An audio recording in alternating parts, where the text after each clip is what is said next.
എന്റെ മണ്ഡലത്തിൽ ആരെങ്കിലും ഇങ്ങനെ ഒഴിപ്പിക്കാൻ വരില്ലല്ലോ, ആരും ആ പ്രദേശത്തൂടി പോവില്ല. അതുപോലെ നിങ്ങളുടെ അടുത്തുകൂടിയും ഒരാളും നിങ്ങളെ ഒഴിപ്പിക്കാൻ ഈ സ്ഥലത്തിന്റെ പരിസരത്ത് നിന്ന് ഒരാളും വരില്ല, ഒരാളും. ഞാൻ ആ വാക്ക് ആദ്യം തരിക. പിന്നെ സോഷ്യൽ മീഡിയയിലെ പ്രചരണങ്ങൾക്കൊന്നും വീഴരുത്. അത് ആളുകളിൽ ഭിന്നിപ്പുണ്ടാക്കാൻ വേണ്ടിയിട്ടാണ്. അതുകൊണ്ടാണ് ഞാൻ നിങ്ങളോട് വാക്ക് പറഞ്ഞത്. നിങ്ങളുടെ വിഷയം മുസ്ലിം ക്രൈസ്തവ വിഷയമല്ല. കേരളത്തിലെ മുഴുവൻ മുസ്ലിം സംഘടനകളുടെയും പിന്തുണ ഞങ്ങൾ നിങ്ങൾക്ക് വാങ്ങിച്ചു. ഞങ്ങളത് സംസാരിച്ചിട്ടുണ്ട്, പ്രാഥമികമായി സംസാരിച്ചിട്ടുണ്ട്. എല്ലാവരും അതിനെ സപ്പോർട്ട് ചെയ്തിട്ടുണ്ട്. നിങ്ങളുടെ കൂടെയാണ് അവരെല്ലാവരും.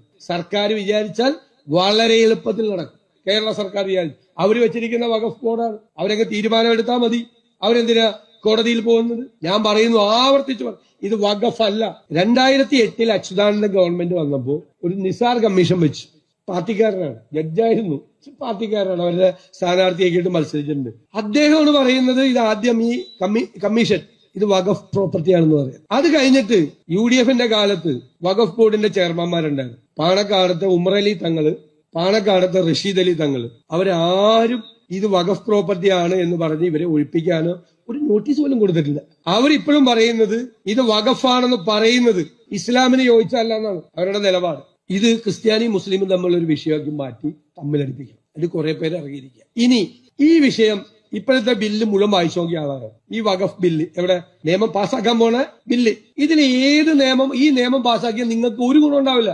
ഇപ്പൊ പറയുന്നതിന് അനുകൂലമായിട്ട് പറയുന്നവര് ഇതിന്റെ 40ാം വകുപ്പ് എടുത്തു കളഞ്ഞു. അതുകൊണ്ട് ഗുണമെന്ന്.